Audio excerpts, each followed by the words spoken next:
I learned in heaven, we don't know anything. We know what gets us by in the societies where we live or the world in which we live in, which is great. I mean, we have to have something to follow, you know, but in the grand scheme of things, the lesson that was spoken over and over and over again by God, by Jesus, by Prophet Muhammad, by all of the archangels, goddess, anybody who was there with me, every one of them said, My guest today is Megan Brown. Megan is a 3-time near-death experiencer, having a major experience in 2007. This led her to write 2 books. She has a podcast as well and is a psychic medium. Megan, thank you so much for joining me today. I appreciate your time and sharing your story. well, thank you, Tia, for having me. I really appreciate it. And I'm happy to be one of the seeds in life to help spread the word of love. Yeah, I appreciate you that so much that you're doing that. You have had some experiences in your life that are uncommon. I think you had a near-death experience in the late 70s, one in the 80s, and then another one in 2007. If you don't mind starting out by telling us about that. Okay, thank you. Okay, so I'll start back in the day, where I was raised in a Roman Catholic household, and I, you know, I went to church. I was supposed to believe certain things. Not that I did. I mean, I was whatever. I mean, I tried, and I did, but I didn't understand, is what I should say. So, in the late 70s, I was involved in a car accident, and my best friend and her mother, who were in the car with me, they both passed together. So they died, and then I was in a coma for 8 days. Then I'd broken, my legs. I mean, all this stuff happened to me in this accident, and I recovering from that as a child, it was so different. It because I didn't have a support system. I literally did not. And so I didn't know what to think of it. And I remember thinking, oh, my friend died. My best friend died. And I remember sitting there in my body cast when I was alone in the house and calling her number. And this woman kept answering. And I'd say, is Alex there? And no, she's not. She doesn't live here. And so I'd hang up the phone because I couldn't believe that my best friend was gone. So anyway, then fast forward to toward the late 80s, mid 80s, and I got pulled out of my body one night when I fell asleep on the couch. And I was going through the stars really, really fast. And I was going through space really, really fast. And my mother had switched to following a guru when I was 11, which really threw me as well. And his name was Charan Singh. So here's his face that I'm speeding to, and he looked at me and said, "You can come home now if you'd like, but if you don't want to, you can grab one of the thumbs." So somebody was holding a thumb at the bottom, and I didn't know what home was. I didn't know what that meant. So I grabbed a thumb, and boom, I got sucked back into my body, and I sat up and I was like, what just happened? You know? So fast forward to 2007, I'm a stay-at-home mom. I'm, working out all the time now, a full atheist. So at age 20, I had a traumatic event happen to me that was not a near-death experience, but very traumatic. And I decided there was no God. There couldn't be a God if something like this happened. So I remember saying to myself throughout my 20s into my 30s, I would say, nope, there's no God. I'm an atheist. And then I'd wonder, well, what if there is? And if there is, and I'm saying that there is none, I mean, am I going to go to hell? And then I thought, oh, hell's not even real. I mean, I really didn't know what to believe. And so I just stayed away from the whole religion thing altogether. It meant nothing to me. And then when I had my near death experience in 2007, it was brought on by an autoimmune disease that kicked in. And I was in phenomenal physical shape, stay-at-home mom. My son was 4 at the time. And I was just like, okay, I have no idea what's happening, but I have to survive this because I was so afraid of dying. In that moment, I wasn't afraid of dying before, but because I had a son at home, I was afraid of leaving him.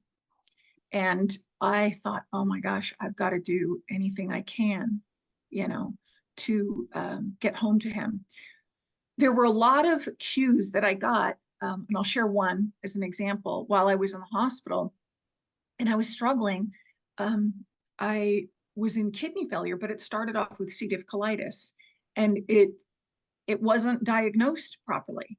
And then when they finally diagnosed it, the pain kept getting worse. And this hospitalist, I was like ringing the nurse's station all the time. And I said, please help me.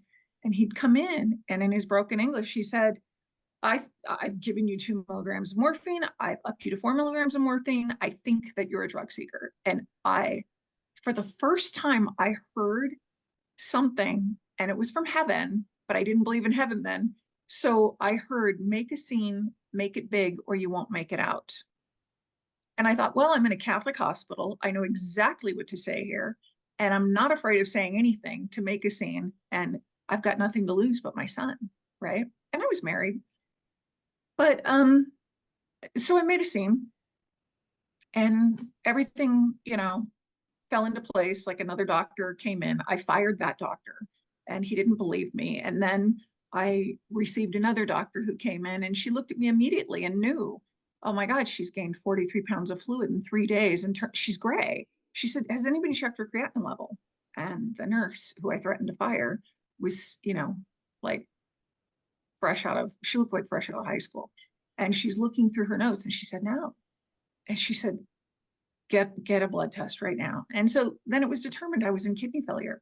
So my kidneys were stopping. Well, they were stopped. And I had to be put on dialysis.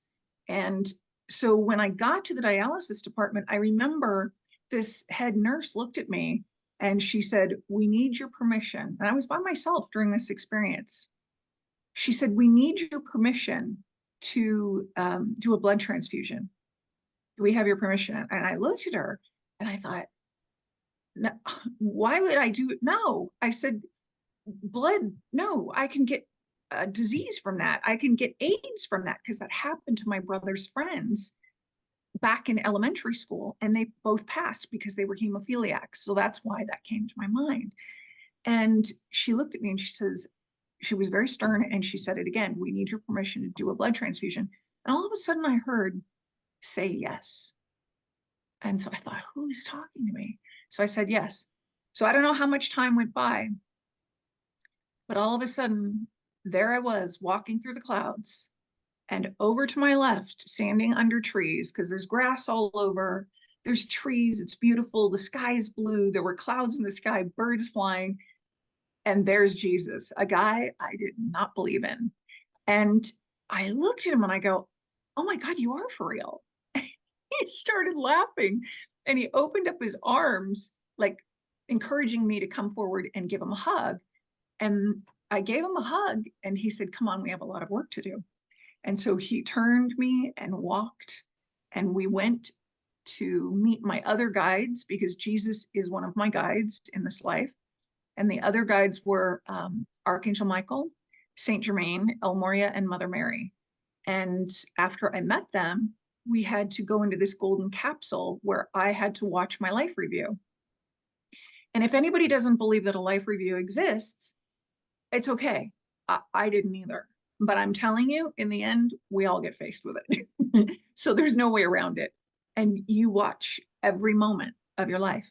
You hear everything that you're thinking and that the people in the situation are thinking, and you feel it all again. So that's what I experienced. And from there, I was taken with my guides. It's kind of like, the other 4 waited, and Archangel Michael took me into another golden capsule where he had put Psalm 91 on my soul, and I was crying.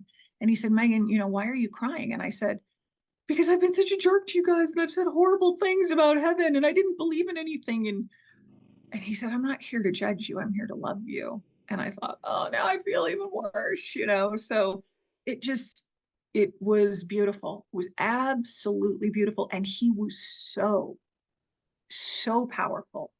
And I wouldn't want to be on his bad side. So he was so powerful. And yet at the same time, I felt nothing but love, love and nurturing. And he was 6'7". I described his skin hue as being like a dark chocolate. So here on Earth, and I even said dark brown, I've even referred to him as black because he is very, very dark skin. So after that was over, we left the golden capsule. Well, the cherubs had to change and put, they had to put clothing on me. And they put, I call it a toga because I don't know what else to call it, but it was like a white toga and then a stole that was placed over my shoulder. And on the bottom was the emblem of Earth with flames coming out of it. And this was indicating that I was a visitor. I didn't know that then, but I later found out. And after that was done, then we walked out, met the other guides, and Archangel Michael had just told me, come on, we have others want to meet you. God wants to meet you. And I'm like, God wants to meet me? You know, wait a second. So he said, yeah, come on. So there was no way out of it. And so, you know, 5 or 6 of us, however many that is, we were walking toward the big white temple. And on the 2 decks that were up on both sides of this giant tall door were these golden cherubs, and they were playing trumpets and they were playing music welcoming my arrival. And then I mean, I was just like, what is happening? I didn't really understand. I, you know, I didn't feel, I felt, oh, wow, this is real. This is what I was feeling at this point. I felt, oh, this is a real place. But I still want to get home right now and I've got to get better. And my son's waiting for me and I don't know what to do. And my girlfriend's watching him. And I went through all these things in my head. But as soon as Jesus opened that door, and then it was El Moria, Saint Germain, Archangel Michael, Mother Mary. I think they all went in before me, and then I went in, and then Jesus came in behind me, and I got hit with this wave of love, like I had never felt in my entire life. And I adore my child. I absolutely adore my child, and there's no love like it to me, okay, on this planet. So I thought, wow, this this is this is something. And as I walked, there were all of these souls sitting at this giant golden table. And in total, there were 77. And there was this old man sitting at the head of the table. And then I'm walking to this chair that was empty, and everybody else is seated. And Jesus pulls the chair out for me, and I sit down. It's like I floated to the table. And then Jesus sits down to my left, and then this old man starts talking to Jesus's left. And I'm like, who is this guy? And everybody's listening to him and watching him. And I thought, why are they listening to him? So he's announcing, well, Megan is here and she's going to be going back to Earth. And in that moment, it was, oh, you know, or oh, shit. And he responded. He literally stopped talking. And I said it in my mind only. I did not say that out loud. So then he stopped talking to the congregation, and he looked directly at me and he said, "He's right, Megan." And he said, and be careful of what you think, because I hear your thoughts too. And then, boom, I triggered back to, you know, catechism days as a child going, oh, God can hear your thoughts. Oh no, it's real. And then I felt so uncomfortable. And I was trying everything to apologize to him and referring to him as his holiness. And I didn't know what to do. And he looked at me and he said, I just want you to, you know, be yourself, feel comfortable. And everybody was staring at me. And I thought, I don't know what that means. I had no idea what it meant to be myself or feel comfortable because I'd never been comfortable in my life. I'd never, I'd never felt like it was easy. I'd never felt it was always, there was always a struggle, you know, in my life. So anyway, I, the smartass that I am, I put my arms up over my golden chair and I slouched down and I said, well, then shit, I'm just going to sit here and be myself with you guys. And everybody started laughing. So they had a sense of humor. It, and the reason why it's so important to me that I could swear and be myself in the presence of God and all of these ascended masters and archangels is because I was raised in the Catholic Church where, you know, and I had a grandmother who used to say, do not say the Lord's name in vain. Do not, and she would get really upset if I swore or did anything. So here I was able to be free. It was not about disrespecting. It was, and then when I apologized, you know, saying that word, he said, it's a man-made word. I'm not offended. I got lots of messages at the table. And there's one that pops to my mind immediately that I'd love to share with you.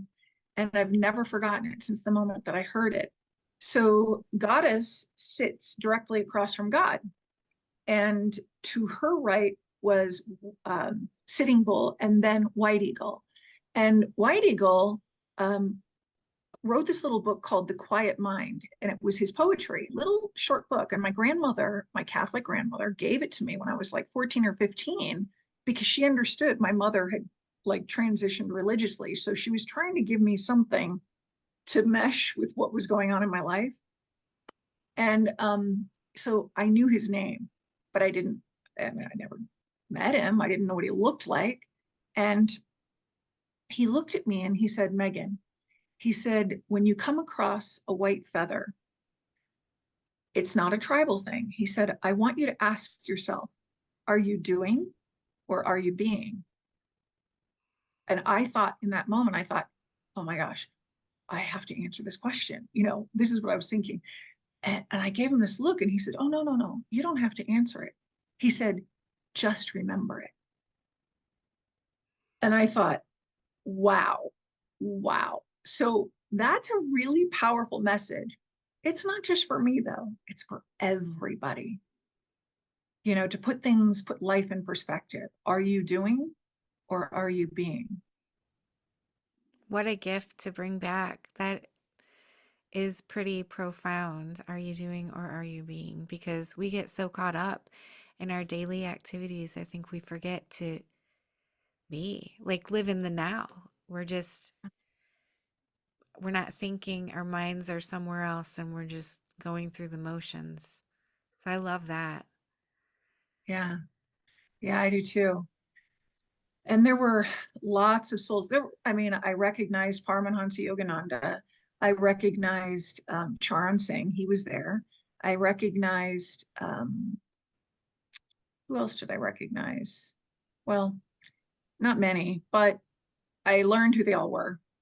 and and then they every single one of them gave me messages. I had to, there was a point, you know, like I was walking around the table. So that's how I received the message from White Eagle. And there was another message that I'd love to share with you when I walked up to God and I was standing next to him on his left. And he said to me, Megan, I want you to think of yourself as the driver in your car. He said, I'm the passenger. And we're driving. We're driving down a road. And you come to a fork in the road. Which way are you going to go, left or right? And I thought, oh, this is like a trick question, right? And so I'm looking at him like, and he said, no, no. He said, you don't have to answer that. He said, it doesn't matter which way you go. I'm always going to be your passenger. And I have never forgotten these messages from the moment that they were said to me. Who was all sitting at this table with you? Well, Melchizedek was there, Archangel Michael, Archangel Gabriel, Archangel Raphael, Archangel Uriel, Archangel, there were 27 archangels. Then Kali was there, Prophet Muhammad was there, Sitting Bull, White Eagle, Vishnu, Lakshmi. Uh, there were so many, I don't even remember them all.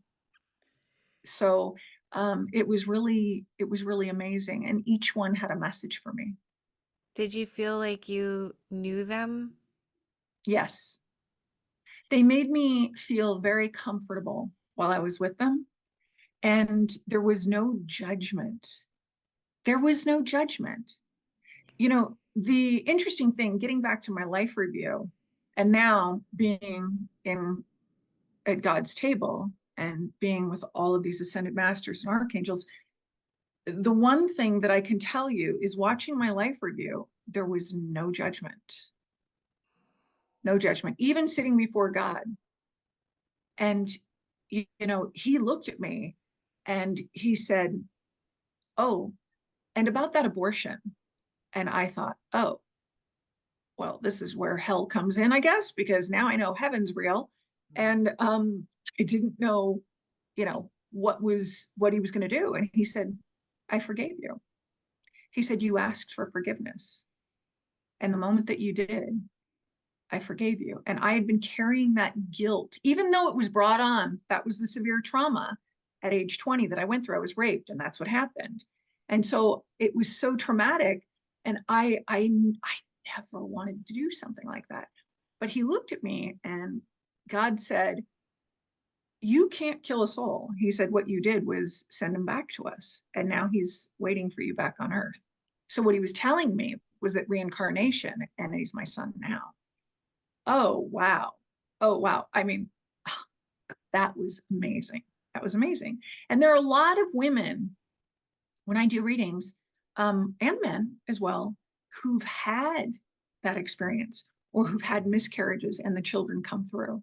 So it's pretty amazing, pretty amazing. And so I share that because people carry the guilt or the shame around it, and there's no reason to, as I have found in my experience. So So you're sitting at the table with all of these masters and archangels, and they each have a message for you, which must make you feel very important that these ascended beings have messages directly for you. yeah, I really did. And I didn't understand why, though.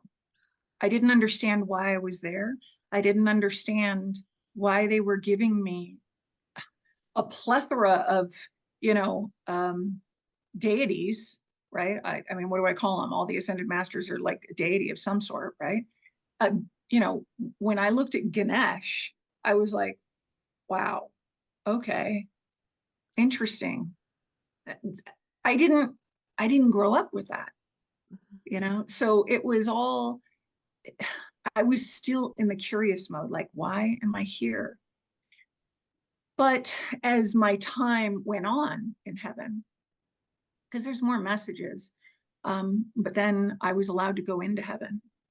And I experienced a lot while I was in there as well.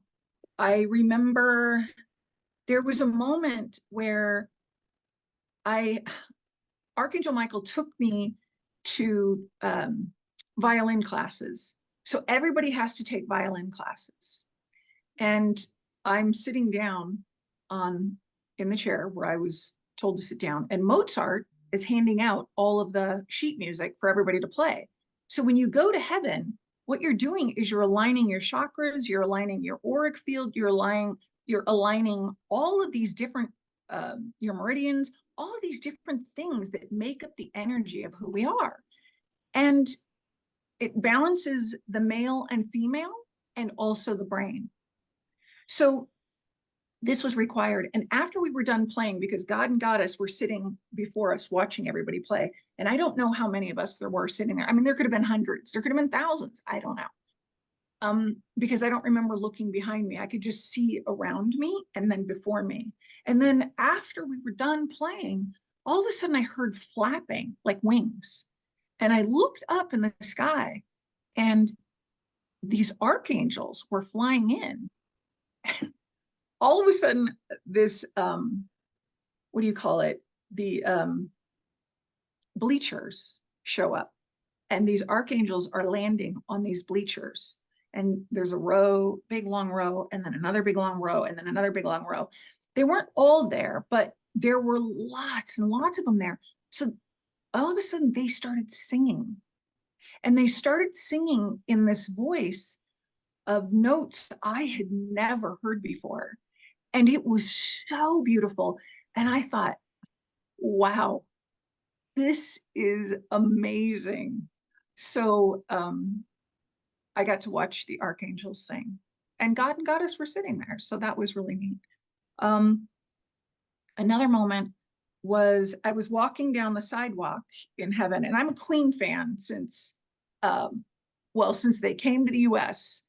And I I'm walking, looking down on the sidewalk, and I see somebody's, coming before me. And I look up and I stop, and it's Freddie Mercury. And I thought, oh my gosh. I said, "You're Freddie Mercury." And he goes, "Yeah, hi, nice to meet you."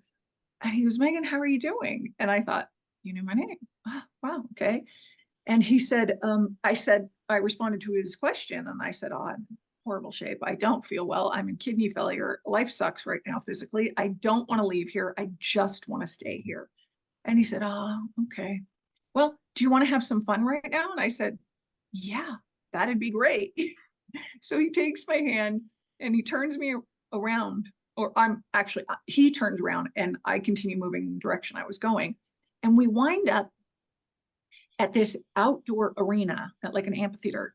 And there are all of these people there, or souls rather, and they're all dressed in these white togas. And I remember Freddie Mercury, like, I don't remember how he left, but he goes off, to go behind stage somewhere. And so there's going to be this big show. And it starts with Billy Barty and Spike Jonze.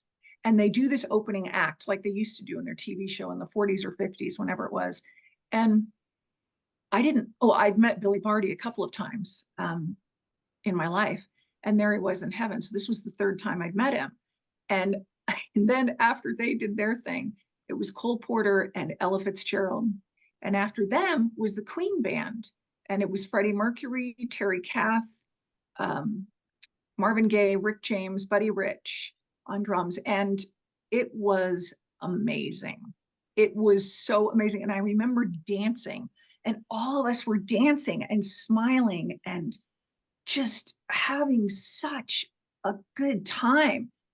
So after that show was over, somehow I get taken, and I don't remember which guide took me, but they took me back to my tent where I was staying, and it was this huge tent, purple tent, and there was a huge table in there, and seated at the table were the same archangels, the 27 that were seated at God's table.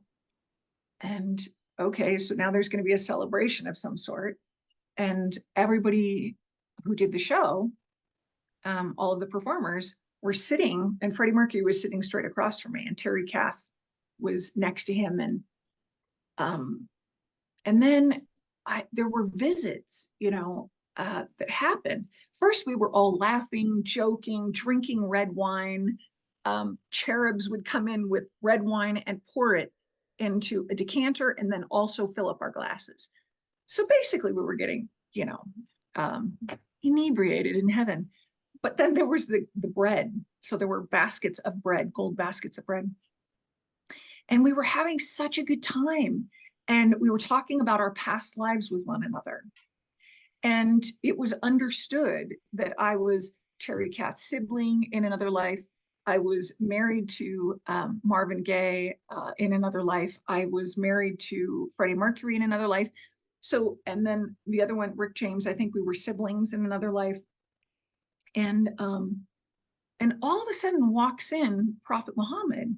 Okay, well, I met him back in, God's table in temple, and everybody stood, and he indicated with his hands for everybody to sit down. And he was very serious, and he was dressed in this beautiful white top and white pants, and he had 7 gold chains that were different sizes that were hanging on him. And I remember his hair being slicked back. And as he entered, all of these golden cherubs were already in because they were bringing him into the tent. And then after he entered and he was standing at the table, the other cherubs came in. There were 300 cherubs, and they lit up the tent. It was incredible. And then Prophet Muhammad looked directly at me after telling us all to sit down, and he said, "You will go back and you will tell people that I have never stopped praying for the Middle East. I am love. I will never stop praying for Earth. I love everybody." And I mean, he had all of these messages. So when he was done talking, he looked at me as if to give me a moment to think about what he just said and perhaps ask a question. So I did ask him a question, and I said, respectfully, I grew up Catholic, and then I was an atheist for 18 years. I said, I don't know what I am right now, and I don't know anything about Islam. So why do you want me to say something? Why are you asking me to send the message out or messages out? And he looked at me and he said, I have my ways. And I thought, well, okay, all right. So he said, my time allotted with you has come to an end. I must leave. And the last thing, he looked directly at me again and he said, put the book out. So God ordered that in the very beginning. Jesus said it to me. Prophet Muhammad said it to me. I met with Mahatma Gandhi. I forgot about him. I recognized him. So Prophet Muhammad, turns around, and cherubs were leaving before him and after him. And all of us just sat there at the table, and it was like we sobered up, and we were sitting there, and I think it was Rick James, it might have been Marvin Gaye, who broke the silence after a few moments, where he said, Megan, you need to go back and tell people about what we experienced in life. You need to go back and tell people what it was like to be Black in the civil rights movement, what it was like to be spat on, how horrible that is, and that no one should be treated that way. And I looked at him and I felt horrible. I mean, the stories that were coming out, and, Ella Fitzgerald sharing her stories. And I don't remember them verbatim, but I remember I was crying. And I thought, I promise you, I promise I will tell your stories. So I did in my book, but I share with whoever, asks me to share. And they were so beautiful. Jesus and Prophet Muhammad sitting at God's table. Somebody's asked me that. How could that be? Well, how could it not be? How could it not be? They're all love, every one of them. And as a matter of fact, they're all equal in the tapestry of this galaxy, believe it or not, which was explained to me in heaven, which gets into like a scientific, really woo-woo explanation. I get it, but it's true. And what we think we know on this planet, oh no. I learned in heaven, we don't know anything.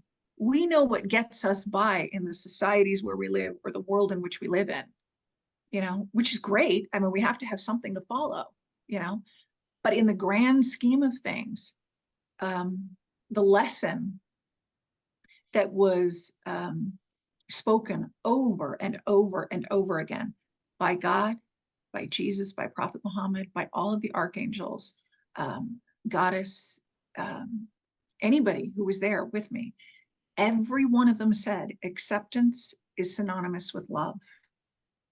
And that was the main message. That, and God also ordered me when I got there, he said, there are 2 things I want you to go back to Earth with and put in this book. You're going to marry science with religion, and you're going to explain acceptance is synonymous with love. And I'm like, I'm not a scientist and I'm not religious. God, I don't know how I'm going to do this. He said, you'll figure it out. Because I asked him, I said, what do you want me to write about? He said, you'll figure it out. So I thought, okay, well, it took me 16 years to write that because I got a visit again from somebody in heaven. And they sat down on my bed and they said, telepathically, because a lot of stuff in heaven is telepathic. So I spoke out loud, but there was a lot of telepathic communication as well. So this soul came, sat down on my bed and leaned forward, was wearing this big round brimmed hat, and said telepathically, you have until November. And I responded, okay. And I knew, okay, well, this was a good message. I didn't know what the message was. And then I meditated. I was so busy working. I meditated a couple of days later and I heard, it's the book, Megan. You have to put the book out. So immediately, because that was August, and I scrambled, pulled it all together and tried to figure it out. It's perfectly imperfect. So it's my experience, and there you have it. Wow, that's a really unique experience and such a beautiful and fun one. It sounds like you were the guest of honor at this huge party. Did you feel like this party was put on for you? I did. And I did, and still I didn't understand why. I did not understand why. But oh, so the thing that I kind of segued away from earlier was after my rape, I used to tell myself there is no God. There is no God. And if there is a God, he's going to have to really prove it to me. I said that so many times just in my own head. So I really think that all of this happened the way in which it did because God had to appear and show me who he was. And if you want to know what he looks like, there's one picture of him on earth, and it's on the Shroud of Turin. And I didn't know that the Shroud of Turin, me being an ex-Catholic, I didn't know it existed. And I was watching National Geographic about 12 years ago. And all of a sudden, I'm by myself, and they're talking about the Shroud of Turin. And then they said, and this is Jesus's face. And I'm laying there and I'm going, that's not Jesus, that's God. That's God's face. Oh, I couldn't believe it. I couldn't believe it. So that's the one picture that exists. And the reason that he has his eyes closed, because he is letting the world know he was so hurt and disappointed on some level, but more so hurt that love was destroyed. Love was murdered. We always think that is an image of Jesus. What did Jesus look like? Jesus was, oh, he was, and everybody, respectfully, I say this, everybody was beautiful. I mean, I looked at Goddess. She was the most stunning woman. And of course, she's female, but not a woman because a woman is human. But she looks like a woman, right? Stunning, absolutely stunning. Kali was this charcoal black, beautiful female. And I remember at one point, I was surrounded by all this beauty. And I'm getting to answer your question, don't worry. But I was surrounded by all this beauty. And I looked at Kali as we were sitting at God's table when I got there. And I said, can I ask you a question? And she said, sure. And I said, you are the most beautiful woman I've ever seen. I said, how is it that everybody here is so beautiful? And she responded so gently. And she said, Megan, when you can look at everybody as being the example of love that they are, you'll see the beauty in them as well. Wow. That was just like, wow. So now I will describe Jesus. So Jesus was beautiful. He had this dark brown skin hue. His hair was dark brown, close to almost like a black. And he had a little bit of wave in his hair that came down. It was like down to his shoulders. He was very toned in his physique. He was very calm. He was very loving. Everything he exuded was just acceptance. It was just acceptance. I mean, for him to have embraced me and the things that I said about him when I was an atheist, And after going through my, traumatic experience, I'm like, wow, you still love me? Oh, yeah, of course. You're just responding to what it is that's happened to you, basically, is the conversation that we had. And, that's the thing that I learned in this experience was that all of the situations and circumstances that I've been through, as horrible as some of them have been, and they have been, everybody has a story. But every story of pain is really, it's not to upset us, it's not to deter us in the direction of serving love or God or Muhammad or whoever you're going to serve, right? I mean, it's love. We're all trying to serve love. And what they want for us to do is to continue to serve love and not look at them as being how to I've never talked about this before. This is the feeling that I got there. And I don't know if you want me to go on with it, but Yes, please do. Yes. okay. So when I think about it, it was like understanding that they were not a religious figure, so to speak. That's the human context of them. In other words, they were all these wonderful, incredible beings of love. And they are all messengers of love that have been here on earth. And that's what's so amazing is that I met these souls who were here and their words are written, but their words have also been misconstrued and revamped to whoever was in charge at certain times. I'm no history buff either, so I can't, I can't tell you when it happened, but I can tell you that I had experiences there where I saw, like, meeting with, for instance, one of my meetings was with President Abraham Lincoln. So I was taken into this tent, and Archangel Michael took me in with Jesus. And the first thing Jesus and I did was discuss what it was that was still upsetting to me on earth or in my experience so far. And so I shared with them, I said, I don't feel I've had any protection in my life. I don't feel that anybody's cared. I don't feel, I feel sad that, I've been abandoned in so many ways and neglected in so many ways.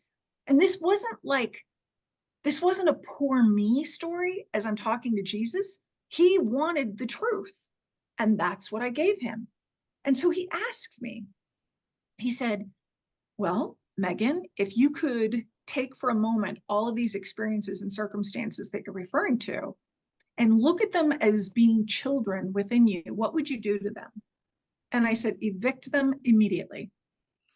And he looked at me and he said, oh, I see. Okay, well, we need to discuss this some more. So we went on discussing it. And what he wound up explaining to me, which I finally understood, was that every experience, every circumstance was so necessary, not only to clear past lives with other souls, but to grow and experience my own soul growth or expansion, right? And my mind. And rather than get stuck in that, why did this happen? Why did this happen? Which I was for so many years, I later evolved into, okay, well, it doesn't really matter. Nothing really matters anymore. And yet everything matters. So it's not that nothing matters, it all matters, but how we respond to it rather than react. We need to respond, come to an understanding where we can respond within ourselves and say, wow, that served its purpose. What did I learn in this experience? What did I learn about myself in this experience? What did I learn about others in this experience? Because there's so much that we can glean from every situation.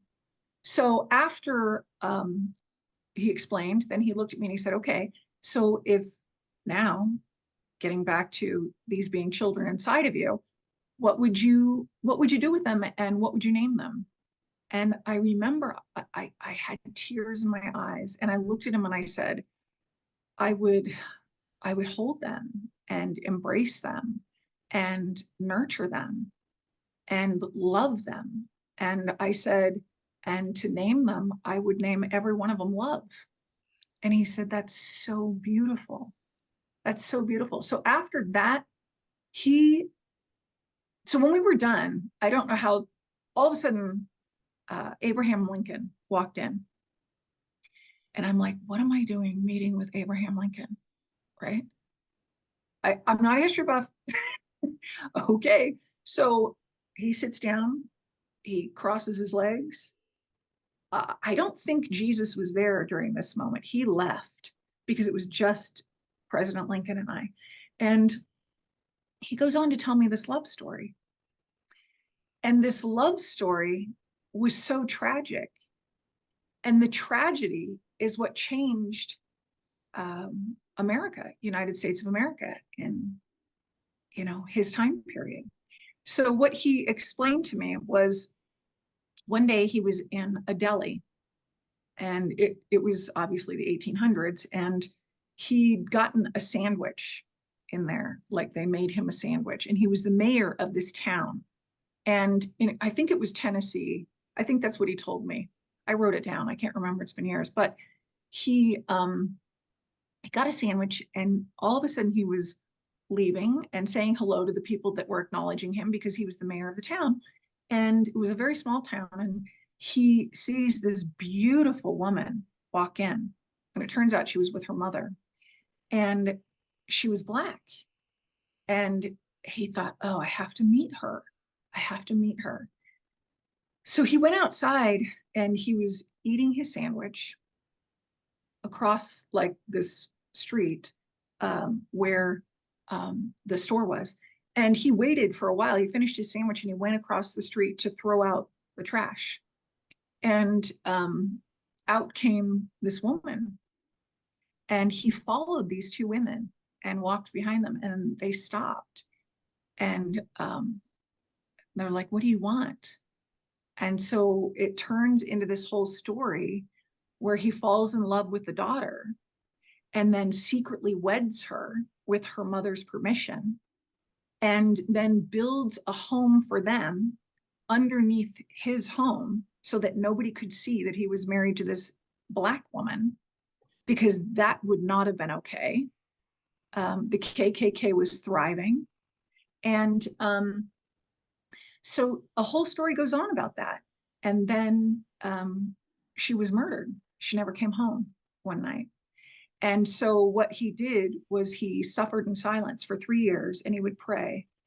And he finally one night decided, as he was writing, he said, I have to make a difference for my wife.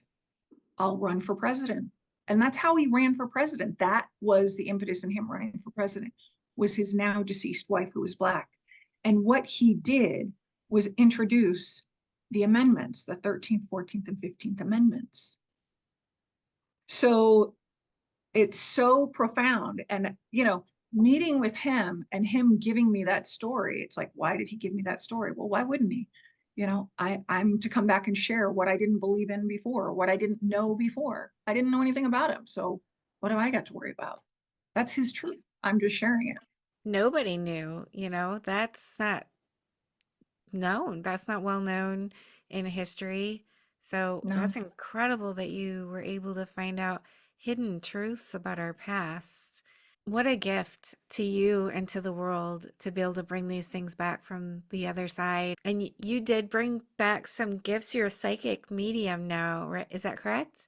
I am. Yes. As a result of that near-death experience, I was given the gift by God to connect to heaven whenever I want, for whoever wants me to do that for them. And I relay messages from heaven. So I only work with heaven. I only work with love. I know who I'm working with. And that's what I do. Yeah. Well, if my viewers wanted to reach out to you, if they wanted a psychic reading, or if they were interested in purchasing your books, or maybe just had a question for you, how can they find you? Okay. Well, I have a website, It's 5 days in heaven, spell out the number five, 5daysinheaven.com. And my email address is on there. And you can purchase my book through there, or they're both on Amazon. One's called A Catalyst, My 5 Days in Heaven. And the other book is called Love's Recipes. Do you have any last words of wisdom for my viewers?